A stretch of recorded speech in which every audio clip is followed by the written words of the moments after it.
अस्सलाम वालेकुम दोस्तों।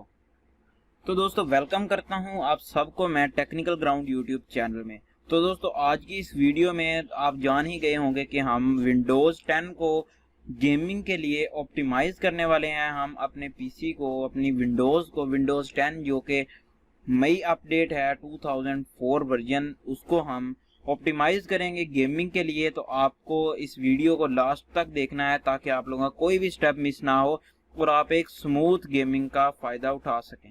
तो दोस्तों जैसा कि आप सब जानते हैं कि गेमिंग आजकल बहुत पॉपुलर होती जा रही है और हर किसी को स्मूथ गेमिंग चाहिए होती है। तो इसी वजह से हम लोग पीसी जो है वो काफ़ी महंगा महंगा हम बिल्ड कर लेते हैं, लेकिन फिर भी हम लोगों को लैग के इश्यूज मिलते हैं। तो हम ये सोचते हैं कि हमारे पीसी में कोई मसला है। बिल्कुल वो मसला नहीं होता, आपकी विंडोज़ की कुछ सेटिंग करने वाली होती है, क्योंकि बैकग्राउंड के ऊपर काफ़ी सारे विंडोज़ के जो ऐप्स हैं वो चल रहे होते हैं, जिसकी वजह से आपको गेम्स के अंदर थोड़ा सा लैग आपको देखने को मिलता है। तो आज हम बिल्कुल अपनी विंडोज़ को ऑप्टिमाइज करेंगे गेमिंग के लिए, जिसके बाद में हम लोगों को अच्छे एफपीएस मिलेंगे और हमारी गेमिंग भी स्मूथ हो जाएगी। तो वीडियो की तरफ बढ़ने से पहले अगर आपने अभी तक चैनल को सब्सक्राइब नहीं किया तो रेड कलर के बटन पर क्लिक करके सब्सक्राइब कर दें और साथ ही जो बेल का आइकन आएगा उस पर भी प्रेस कर दें और ऑल पर क्लिक कर दें। इससे ये होगा कि जैसे ही मैं कोई वीडियो अपलोड करूंगा उसका नोटिफिकेशन फौरन से आपको मिल जाएगा। तो दोस्तों चलें वीडियो को स्टार्ट कर लेते हैं। तो इसके लिए आपको करना यह है कि सबसे पहले आपको अपने सिस्टम का रीस्टोर पॉइंट बनाना है, ताकि अगर आपको अपडेटिंग में, ऑप्टिमाइजिंग में कोई प्रॉब्लम आ जाती है तो आपकी विंडोज़ को कोई मसला ना हो। तो उसके लिए आपको करना ये है कि आपको स्टार्ट में आ जाना है, या आप यहाँ पर सर्च में भी आ सकते हैं और यहाँ पर आपको लिखना है रीस्टोर। ये देखें, आप यहाँ पर लिखेंगे तो क्रिएट अ रीस्टोर पॉइंट आ जाएगा। इस पर आपको क्लिक कर देना है और यहाँ पर से आप थोड़ा सा ऐसे नीचे आएंगे तो आपकी जिस डिस्क में आपकी विंडोज़ होगी वो आप यहाँ पर देखेंगे कि आपको यहाँ पर ऑन नज़र आ रहा है। अगर आपको यहाँ पर ऑफ नज़र आता है तो आपको करना यह है कि कॉन्फ़िगर पर जाना है और टर्न ऑन पर क्लिक करके ओके कर देना है और इसे क्रॉस कर देना है। उसके बाद आपको यहाँ पर क्रिएट पर क्लिक कर देना है और यहाँ पर आपको नाम लिखना है कि आप कुछ भी नाम लिख सकते हैं। जैसे मैंने लिख दिया ओएस बैकअप और क्रिएट पर क्लिक कर दिया है। यहाँ पर थोड़ी सी लोडिंग होगी और उसके बाद आपका जो रीस्टोर पॉइंट है वो क्रिएट हो चुका होगा और इससे आपकी विंडोज़ को कोई मसला नहीं होगा। अगर आपकी ऑप्टिमाइजिंग में कोई भी प्रॉब्लम आ जाती है तो आपको जस्ट यहाँ पर रीस्टोर आपको करना है विंडो को और यहाँ पर से इस फाइल को सिलेक्ट कर देना। ये देखिए, आप हमारा जो रीस्टोर पॉइंट है वो क्रिएट हो चुका है और हम यहाँ पे से ओके कर देते हैं और यहाँ पर से भी ओके कर देते हैं। उसके बाद जो नेक्स्ट स्टेप है, सबसे पहले हमें करना ये है कि हमें सेटिंग्स में आना है। सेटिंग्स में आने के बाद यहाँ पर हम सर्च करते हैं नोटिफिकेशन। हमें सबसे पहले नोटिफिकेशंस जो हैं वो बंद करने हैं। तो यहाँ पर हम नोटिफिकेशंस एंड एक्शंस में आ गए। यहाँ से आप देख सकते हैं मैंने पहले ही बंद किए हुए हैं। यहाँ से सब आपको ऑफ कर देना है और जो ऊपर आपको मेन यहाँ पर मिलता है इसको भी आपको ऑफ कर देना है। यहाँ पर से जितने आपको टिक नजर आएंगे आपको उन्हें अनटिक कर देना है। ये करने के बाद आपको यहाँ पर फोकस असिस्ट मिलेगा, आपको इस पर आ जाना है और यहाँ पर से भी आपको तमाम ये ऑफ कर देने हैं और ऊपर आने के बाद आपको यहाँ पर ऑफ पर क्लिक कर देना है। तो ये तो हो गई हमारी नोटिफिकेशन सेटिंग, क्योंकि नोटिफिकेशन जो होते हैं वो भी हम लोगों की गेमिंग में लैग का जो है वो सबब बनते हैं। तो नेक्स्ट आपको क्या करना है, तो नेक्स्ट हम लोगों को बैकग्राउंड एप्स जो हैं वो हमें बंद करने हैं। तो यहाँ पर सेटिंग्स में हम लिखेंगे प्राइवेसी।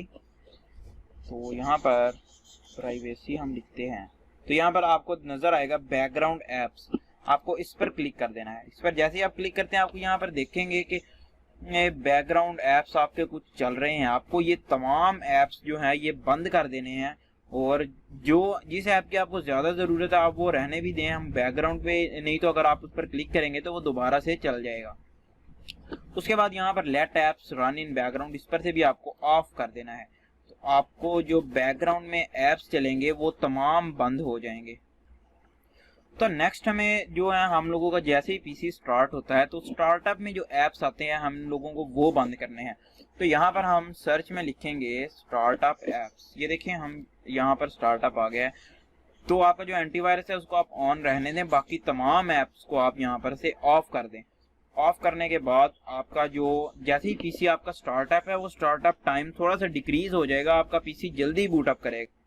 तो नेक्स्ट हमें ये करना है कि हम लोगों को अपना जो गेमिंग मोड है उसको ऑफ कर देना है। गेमिंग मोड ऑफ इसलिए हम लोग करेंगे क्योंकि जब हम लोगों की गेम चल रही होती है तो हमारे पास यहाँ पर विंडोज 10 में यहाँ पर साइड से कुछ ऑप्शंस आते हैं जिनकी वजह से बैकग्राउंड पे गेमिंग मोड चल रहा होता है, लेकिन उसका हमें ज़्यादा फायदा नहीं होता। उसकी वजह से थोड़ी सी गेमिंग में हमें फ्रीजिंग मिलती है, तो हमें इसे भी यहाँ पर से इसे ऑन होगा, आपको इसे ऑफ कर देना है।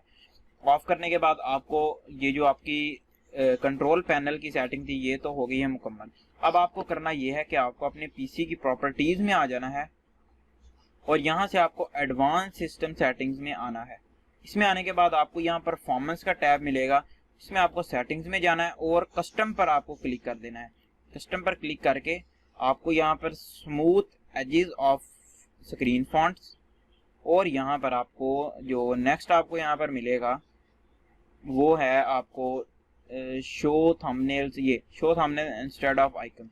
ये करने के बाद आपको यहाँ पर से अप्लाई पर क्लिक करना है और ओके कर देना है। तो ये तो हमारी ये सेटिंग हो गई परफॉर्मेंस की। उसके बाद हमने नेक्स्ट सेटिंग बहुत ध्यान से आपको करनी पड़ेगी, वो आपको देखना होगा कि आपको बिल्कुल मुकम्मल आप ध्यान से वीडियो को देखें और उस तरीके पर आप अमल करें। तो उसके लिए आपको आना है यहाँ पर सर्च बॉक्स में, यहाँ पर आपको लिखना है CMD, कमांड प्रॉम्प्ट आएगा और यहाँ पर से आपको रन एज एडमिनिस्ट्रेटर कर देना है और यस। तो यहाँ पर हमारी जो कमांड प्रॉम्प्ट है वो यहाँ पर रन हो जाएगी। तो इसमें आने के बाद आपको करना ये है कि आपको डिस्क्रिप्शन में लिंक मिलेगा, वहाँ से आपको ये फाइल डाउनलोड कर लेनी है, ये वाली फाइल। तो इसको आपने एक्सट्रैक्ट कर लेना है। तो यहाँ पर से हमने इसे एक्सट्रैक्ट किया है और यहाँ पे देखिए विंडोज ऑप्टिमाइजेशन आपको मिलेगा। उसके बाद आपको यहाँ पर आना है, यहाँ पर से आपको डिसेबलिंग HPET पर आना है। तो यहाँ पर आपको मिलेंगे ये 3 कोड्स मिलेंगे, आपको इसे कॉपी करना है और यहाँ पे सिस्टम 32 में आपको पेस्ट करके एंटर प्रेस कर देना है। इसी तरह से आपको ये तीनों कोड्स जो हैं ये आपको यहाँ पर एंटर कर देने हैं और इससे ये होगा कि आपके जो पावर ऑप्शन में आपको परफॉर्मेंस में आपको बेस्ट परफॉर्मेंस मिलता है, उसके बाद आपको अल्टीमेट परफॉर्मेंस भी यहाँ पर शो होने लग जाएगा। तो चलिए देखते हैं हमें नेक्स्ट क्या करना है। ये तमाम आपको ये तीनों रन कर लेने हैं। मैंने ये लगाए हुए हैं इसलिए मैं आपको ये एंटर कर नहीं बता रहा। जैसे ये कंप्लीट हो जाएगा तो आपको उसके बाद ये देखें जैसे ही ऑपरेशन कंप्लीट हो गया, आपको नेक्स्ट जो है आपको इसी तरह से तीनों जो है कमांड्स रन करवा लेनी है और उसके बाद आपको दोबारा से उसी फोल्डर में आ जाना है और पावर प्लान पर आपको चले जाना है। यहाँ पर आपको पावर कन्फिग मिलेगी, आपको इस तमाम स्कीम को जो है वो कॉपी कर लेना है, इस कमांड को, और इसी तरह से आपको यहाँ पर आके इसको पेस्ट करना है और रन कर देना है। ये देखिए ये हमारी जो है अल्टीमेट परफॉर्मेंस पर ये सेट हो गई है और यहाँ से अब हम इसे क्रॉस कर देंगे और दोबारा से अब हम आएंगे अपने कंट्रोल पैनल में। तो कंट्रोल पैनल में आ जाते हैं हम। तो कंट्रोल पैनल में आने के बाद आपको यहाँ पर आपको सर्च करना है बैटरी ऑप्शन। तो यहाँ पे आपको पावर ऑप्शन मिलेंगे, आपको इस पर जाना है और आप यहाँ पर देखेंगे कि आपको अल्टीमेट परफॉर्मेंस का आपको टैब यहाँ पर नजर आ गया है। आप इस अल्टीमेट परफॉर्मेंस पर टिक कर देंगे और यहाँ से आपको क्रॉस कर देना है। तो अब जो आपका पीसी है वो अल्टीमेट परफॉर्मेंस प्रोवाइड कर रहा है, नहीं तो पहले आपको यहाँ पर बेस्ट परफॉर्मेंस से ऊपर आपको टैब नहीं मिलता। तो आपको यहाँ पर अल्टीमेट परफॉर्मेंस का टैब भी अब वहाँ पर आ गया है। तो उसके बाद आपको क्या कर, आपको यहाँ पर से रन पर आ जाना है या आपको यहाँ पर टाइप करना है, यहाँ पर सर्च में आपको रन और यहाँ पर से आपको इस पर क्लिक कर देना है। या अगर आप शॉर्टकट यूज करना चाहते हैं तो आप Windows+R बटन को इस्तेमाल कर सकते हैं और यहाँ पर आपको लिखना है रेज एडिट। तो यहाँ पर आपको रजिस्ट्री एडिटर में आ जाना है और दोबारा से आपको उसी फोल्डर में चले जाना है।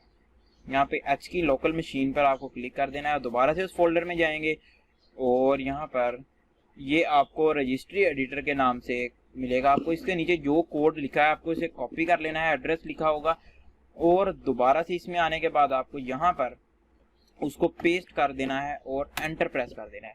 तो आपको यहाँ पर इंटरफेसेस में आप आ जाएंगे। तो यहाँ पर आपको फोल्डर आपको ढूंढना पड़ेगा तो यहाँ से थोड़ा सा बड़ा कर देते हैं। तो यहाँ पे से आपको फोल्डर देखने हैं जहाँ पर आपको DHCP IP एड्रेस लिखा मिले आपको। तो यहाँ पे से आप देखेंगे तो ये हमें ये देखें, ये आपको इस नाम का जहाँ पर फाइल मिले आपको उस फोल्डर में जाना है और यहाँ पर से न्यू आपको dword 32 बिट वैल्यू आपको क्रिएट करनी है और उसका नेम आपको देना है TCP/ACK फ्रीक्वेंसी। तो आपको ये नेम उसको दे देना है, जिस तरह से यहाँ पर मैं लिखूंगा आपको उसी तरह से वहाँ पर लिख देना है। और यहाँ पे आप हम नाम लिखेंगे TCP/ACK फ्रीक्वेंसी। ये मैं आपको यहाँ पर स्क्रीन पे भी शो हो रहा होगा, तो आपको सेम टू सेम उसी तरह का लिख देना है और एंटर प्रेस कर देना है। तो यहाँ पर मेरे पास ये पहले से ही मौजूद है, इसीलिए यहाँ पर ये नहीं न्यू क्रिएट होगी। तो यहाँ पर आपको इसे फिर ओपन कर लेना है। यहाँ पर आपको 0 लिखा हुआ मिलेगा, इस तरह से 0 लिखा होगा, आपको इसे सेट करना है 1 पर और यहाँ से ओके कर देना है। इसी तरह से आपको एक और न्यू dword 32 बिट आपको वैल्यू बनानी है और यहाँ पर आपको TCP नो डिले आपको इस तरह से लिखना है, जिस तरह से आपको स्क्रीन पर शो हो रहा है, बिल्कुल सेम टू सेम उसी तरह से आपको लिख देना है और एंटर प्रेस कर देना है। तो ये अगेन मैंने ये पहले ही बनाई हुई है, इसीलिए ये यहाँ पर क्रिएट नहीं होगी, तो इसे हम डिलीट कर देते हैं। ये भी आपको 0 पर सेट मिलेगी, आपको इसे भी दोबारा से इसे 1 पर कर देना है और ओके कर देना है। तो ये तो हमारी हो गई ये एडिटर की रजिस्ट्री की सेटिंग्स। तो उसके बाद हम लोग नेक्स्ट आ जाते हैं। नेक्स्ट हम लोग क्लीन अप कर लेते हैं कुछ। तो यहाँ पर से हमें डिस्क सी की प्रॉपर्टीज में जाना है। प्रॉपर्टीज में जाने के बाद डिस्क क्लीन अप पर क्लिक करना है। तो यहाँ पर आपको यहाँ पर फाइल्स मिलती हैं कुछ, आपको ये तमाम ओके करके डिलीट फाइल्स पर क्लिक कर देना है। तो क्लीन होने के बाद आपको ओके पर क्लिक कर देना है। तो उसके बाद हम लोगों को दोबारा से रन कमांड में जाना है और यहाँ पर हमें लिखना है टेम्प लिखने के बाद आपको यहाँ पर जो फाइल्स मिलेंगी आपको उन्हें डिलीट कर देना है। और अगर आपको इस तरह का ऑप्शन शो होता है तो आपको स्किप पर क्लिक कर देना है। तो ये देखें हमारी जो फाइल थी वो डिलीट हो चुकी है यहाँ से। और दोबारा से आपको रन में जाना है और आपको इसी टेम्प के इर्द गिर्द परसेंटेज जो साइन है वो लगा के ओके करना है और आपके सामने ये तमाम फाइल्स आएंगी, इनको आपको डिलीट कर देना है और दोबारा से हम इसे स्किप कर देते हैं। तो ये हमारी जो है वो टेम्परेरी फाइल्स जो हैं वो बिल्कुल डिलीट हो चुकी हैं। तो ये हमारे पीसी की जो है वो ऑप्टिमाइजेशन 50% कंप्लीट हो चुकी है।